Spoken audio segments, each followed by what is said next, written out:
तो बच्चों आज हम लोग चर्चा करेंगे कृत्रिम उपग्रह क्या होता है। तो बेटा जैसा कि आप देखते होंगे कि पहले क्या होता था कि किसी बहुत बड़े अगर क्षेत्र का हमें नक्शा बनाना है तो नक्शा बनाना क्या था, बहुत ही कठिन था। या पृथ्वी के विभिन्न भागों के जैसे हमें फोटो खींचना है तो फोटो खींचना क्या होता था, अत्यंत कठिन होता था। लेकिन जब से ये प्राकृतिक उपग्रह हमारे वैज्ञानिकों ने बना लिया तब से ये सब क्या हो गया, बहुत ही आसान हो गया।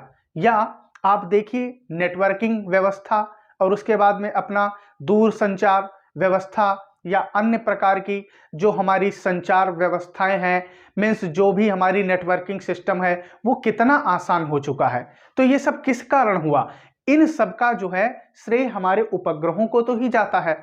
और ये उपग्रह जो है बच्चा, क्योंकि हमने कृत्रिम उपग्रह हेडिंग डाली है, तो ये उपग्रह जो होते हैं मानव निर्मित उपग्रह होते हैं। लाल मेरा कैसे होते हैं, ये मानव निर्मित उपग्रह होते हैं और ये जो है किसी विशेष प्रयोजन के लिए बनाए जाते हैं। जैसे अभी आपने देखा, हमने कहा क्या कि किसी बहुत बड़े क्षेत्र का नक्शा बनाना हो तो भाई ये एक विशेष प्रयोजन ही तो है। जब आप नक्शा बना रहे हो किसी बड़े क्षेत्र का तो क्यों बना रहे हो, यानी कि कुछ ना कुछ तुम्हें उस नक्शे से फायदा होगा या वहां पर तुम कुछ बनाना चाहते होगे, भाई वहां पर कुछ बनाना चाहते होगे ना बच्चा, इसीलिए तो बना रहे हो। तो आप देख रहे हैं उसके बाद में, या जैसे ओजोन परत की जानकारी प्राप्त करना है उसके बारे में सूचना, तो किसका यूज करेंगे हम लोग, कृत्रिम उपग्रहों का ही तो यूज करते हैं, मीन्स इन्हीं की मदद लेते हैं, तभी हमको पता चलता है कि क्या हमारे ओजोन परत की आज स्थिति है। ठीक है बच्चा, उसके बाद में तो हम इस प्रकार यूं कहेंगे कि ऐसे उपग्रह जो मानव निर्मित होते हैं तथा किसी विशेष कार्य के लिए या कहो विशेष प्रयोजन के लिए, ठीक है, क्या किए जाते हैं, ये पृथ्वी के चारों ओर परिक्रमण करने के लिए, या बच्चा कहो क्या कहो, घूमने के लिए। अब भाई पृथ्वी के चारों ओर अगर परिक्रमण नहीं करेंगे, परिक्रमा घूमेंगे नहीं, तो अभी आप देख रहे हो विभिन्न स्थानों के अगर फोटो खींचना है तो जब ये घूमेंगे तभी तो फोटो खींच पाओगे, नहीं तो तुमको यहाँ की फोटो खींचना है फिर कहो 1000 किलोमीटर के बाद की खींचना है तो कैसे खींचोगे बच्चा। इसी प्रकार तो क्या होता है, ये पृथ्वी के चारों ओर कहां घूमने के लिए कहां स्थापित किए जाते हैं, कक्षाओं में स्थापित किए जाते हैं। तो हम क्या कहेंगे बच्चा कि ये कैसे उपग्रह हैं, एक तो भाई ये मानव निर्मित हैं, ठीक है, और इन्हें किस लिए, विशेष कार्यों को पूरा करने के लिए या कहो विशेष प्रयोजन की पूर्ति करने के लिए इनको बनाया गया। और ये क्या करते हैं बच्चा, ये पृथ्वी के चारों ओर क्या होते हैं, कक्षाओं में घूमने के लिए स्थापित कर दिए जाते हैं। इन्हें ही बच्चा हम क्या कहते हैं, इसे हम कहते हैं कृत्रिम उपग्रह। क्या डियर कहते हैं, कृत्रिम उपग्रह। अब ये जो हैं ये दो प्रकार के होते हैं। ये बच्चा कितने प्रकार के होते हैं, दो प्रकार के। नंबर एक तुल्यकाली उपग्रह, नंबर एक लाल मेरा क्या होता है, तुल्यकाली उपग्रह। और उसके बाद में जो नंबर दो होता है वो हमारा रहता है ध्रुवीय उपग्रह। क्या बच्चा रहता है, ध्रुवीय उपग्रह। अब आप सोचेंगे ये तुल्यकाली उपग्रह क्या होता है, तो बच्चा देखो तुल्यकाली उपग्रह कहो या इसी को हम कहते हैं भू स्थिर उपग्रह। क्या कहते हैं, भू स्थिर उपग्रह मींस जियो स्टेशनरी सैटेलाइट। और जबकि हम अगर बात करें तुल्यकाली उपग्रह तो इसको हम लोग इंग्लिश में कहते हैं जियो सिंक्रोनस सैटेलाइट। क्या कहते हैं, जियो सिंक्रोनस सैटेलाइट। अब बच्चा यहां पर सबसे पहले तो हम भू स्थिर ही देखेंगे, यानी कि कौन सा, तुल्यकाली उपग्रह। तो देखो भू स्थिर क्या होता है, तो इसका नाम भू स्थिर क्यों पड़ा, तो बच्चा इस प्रकार के उपग्रह या यूं कहो ऐसे उपग्रह या क्या कहो वे उपग्रह जो अगर कोई पृथ्वी पर व्यक्ति खड़ा है और या भाई व्यक्ति पृथ्वी पर खड़ा है और उपग्रह को वो देखे, क्या करे, देखे, तो उसको उस व्यक्ति के सापेक्ष जो उपग्रह है वो स्थिर प्रतीत होना चाहिए। कैसा बच्चा, स्थिर प्रतीत होना चाहिए। तो इस प्रकार का जो उपग्रह होगा उसे कहेंगे भू स्थिर उपग्रह। क्यों कहते हैं भाई, वो स्थिर प्रतीत हो रहा है, या इसी को बच्चा हम क्या कहते हैं, तुल्यकाली उपग्रह। तो हम क्या कहेंगे कि ऐसा उपग्रह जो पृथ्वी पर खड़े किसी प्रेक्षक द्वारा या कहो प्रेक्षक के सापेक्ष, इस प्रकार कहो क्या स्थिर प्रतीत होता है या कहो स्थिर दिखता है। पृथ्वी पर जो प्रेक्षक खड़ा है उसको कैसा स्थिर दिखता है, ऐसे उपग्रह को बच्चा हम क्या कहते हैं, भू स्थिर उपग्रह, या फिर हम क्या कहते हैं, तुल्यकाली उपग्रह कहते हैं। यानी कि क्या कहेंगे, जियो स्टेशनरी सैटेलाइट या कहेंगे जियो सिंक्रोनस सैटेलाइट। अब बच्चा अगर हम बात करें इस तुल्यकाली उपग्रह का जो परिक्रमण काल होता है वो 24 घंटे होता है। कितना डियर होता है, इसका परिक्रमण काल जो होता है वो 24 घंटे होता है।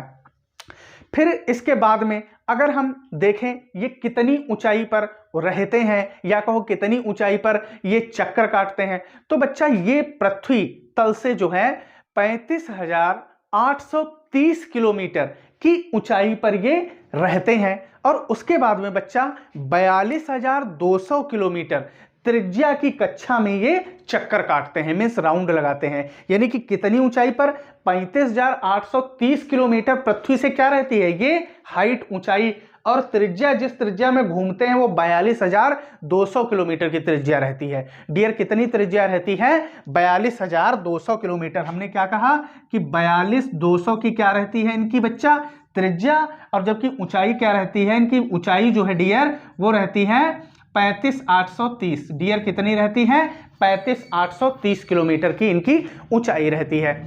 फिर अगर हम इनके कोणीय वेग की बात करें तो पृथ्वी अपने अक्ष की परितः जिस कोणीय वेग से क्या करती है या कहो धुरी की परितः, ठीक है बच्चा, तो जिस वेग से घूमती है या कहो जितना वेग होता है ठीक उतना ही वेग इनका भी होता है। कौन सा, कोणीय वेग।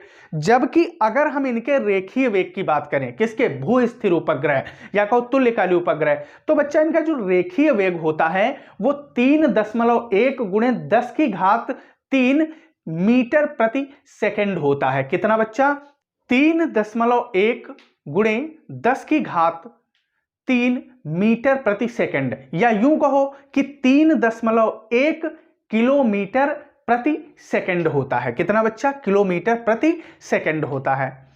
तो ये तो इनका था बच्चा रेखीय वेग।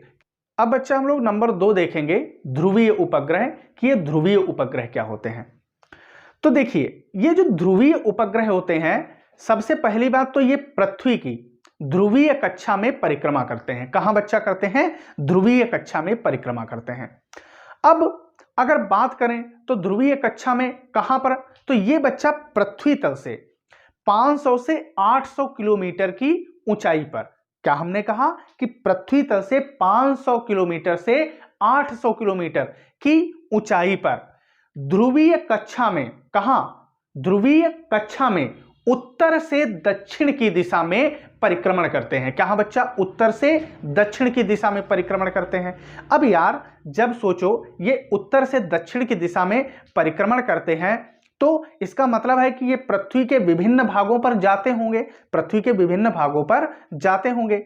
और एक चीज और है, इनके ऊपर कुछ कैमरे लगा दिए जाते हैं बच्चा, कैमरे। तो जब ये पृथ्वी के विभिन्न क्षेत्रों में या कहो विभिन्न हिस्सों में, भागों में जाएंगे, तो अगर हम लोग चाहें तो इनकी मदद से पृथ्वी के विभिन्न स्थानों की हम क्या करते हैं, फोटोग्राफी कर सकते हैं, या यूं कहो फोटो खींच सकते हैं, या कहो उनके चित्र खींच सकते हैं। आप जो कहना चाहो वो कह सकते हो। तो बच्चा इनकी मदद से पृथ्वी के विभिन्न क्षेत्रों की हम लोग फोटो खींच सकते हैं। और दूसरी बात देखो, पृथ्वी पर जितनी भी वस्तुएं स्थित हैं या कहो पृथ्वी पर स्थित हर एक वह वस्तु जिसे ये दिन भर में 2 बार देख सकता है, या यूं कहो अगर आप किसी स्थान पर खड़े कर दिए जाए तो ये आपको दिन भर में यानी कि 24 घंटे में कितनी बार, 2 बार दिखेगा। कितनी बार बच्चा दिखेगा, 2 बार दिखेगा। यानी कि ये प्रत्येक दिन में 2 बार दृष्टि क्षेत्र में आता है। अब अगर बात करें इसकी मदद से हम क्या क्या कर सकते हैं, तो बच्चा एक तो इसकी मदद से अगर हम बादलों के फोटो लेना चाहें या कहो बादलों के चित्र, जो आप कहो बादलों के चित्र खींच सकते हैं। दूसरी बात, अगर ओजोन परत में मीन्स कोई गड़बड़ तो नहीं हुआ, कोई दिक्कत तो नहीं है, तो ओजोन परत की अगर हमें जानकारी लेना है तो ओजोन परत की जानकारी प्राप्त कर सकते हैं। जैसा कि आपको हमने शुरुआत में ही बताया था कि अगर कोई बड़ा आपको मानचित्र बनाना है या कहो नक्शा वगैरह बड़ा सा आपको लेना है, तो इसकी मदद से हम लोग नक्शे वगैरह जो हैं उनका निर्माण कर सकते हैं। तो ये बच्चा हमारे क्या थे, कृत्रिम उपग्रह। अब आइए जो हमने लिख रखा है आपके नोट्स के लिए एक बार पढ़ देते हैं। देखिए बच्चा, हमने हेडिंग क्या डाली है, कृत्रिम उपग्रह।